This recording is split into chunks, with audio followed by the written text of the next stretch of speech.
Ladies and gentlemen, how do? Welcome to my video on my Aspes Yuma, which I'm prepping for the race season, which is going to start in April. More details on that to follow. One thing to mention is I bought this bike last year, didn't bother to get it going. I had seen a video of it running. It's had an extensive restoration, as I keep saying. So I'm thinking, there's probably not a lot to do. But let's have a look. I have seen a video of somebody starting the bike, and I think they had to push it up and down quite a bit to get it going, which isn't always a great sign. But I'm not too worried. It's a two-stroke, Urkel single. How complicated can it be? So I thought, right, let's get the bike running, and then we can start to assess the state of the engine and ignition and other parts.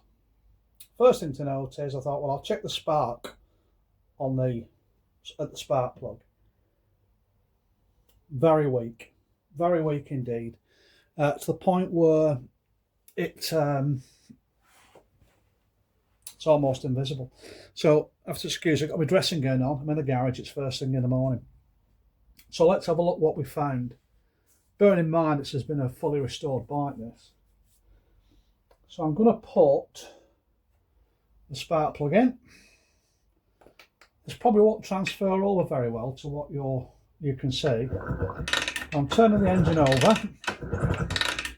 and at kickstart speed, you can only kick it, no spark.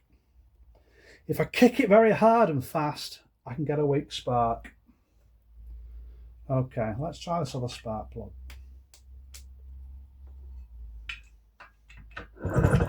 And there we go. Same speed, cracking spark. What's going on? A rookie mistake on behalf of the people that built the bike. Another rookie mistake they've done. What they've gone and done is they've fitted a resistor spark plug with a resistor cap. So I've had the ohm meter on. That's 5,000 ohms. That's 4,500. We've got 9,500 ohms resistance. You do not need a resisted cap and a resisted plug. You go for one or the other. That's why if I put my non-resistor race plug in, we've got a good spark. Okay, easy enough to check because very often they'll have on a little R in the beginning of the specification of the plug. So no wonder the spark was incredibly weak. Bear in mind, these are old engines. The ignition systems were great at the time, but not now. So they need all the help they can get. So put any more resistance in the way than they absolutely need. You do need some for suppression, interference suppression. I understand all that. But you don't need to double down on it. It's a bad idea. You don't do it. You either use a resisted cap or resisted plug, and just off the back of that, if you look at the cap, that is etched up as 5,000 ohms. When I put the two together, let's have a little look. Let's do it. Let's see if we can get this to show you the problem. So I'm going to put the resisted cap, a resistor plug. I'm going to go to 20,000 ohms. I don't know how this is going to come over.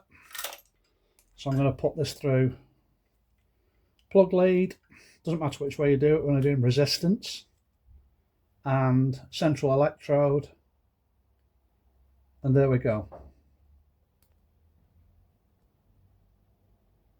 You see that? 9,500 ohms resistance. Let's just do the cap. That should come out at 5,000. Yeah, pretty close to, which is its spec. So there you go, folks. Rookie mistake. Don't use them both resisted. You'll get a weak spark. So hopefully now, with some fresh fuel in, carburetor clean, we can have this running at some point. Just thought I'd show you. That's an easy check. And if you look on the side of your cap, it'll say what its resistance is. And look where you've got a resistor plug or a non-resistor plug. Okay, you don't need both. It's stupidity at its extreme. Okay, folks, enough of me moaning. Have a great day. Be lucky. I'm out of here.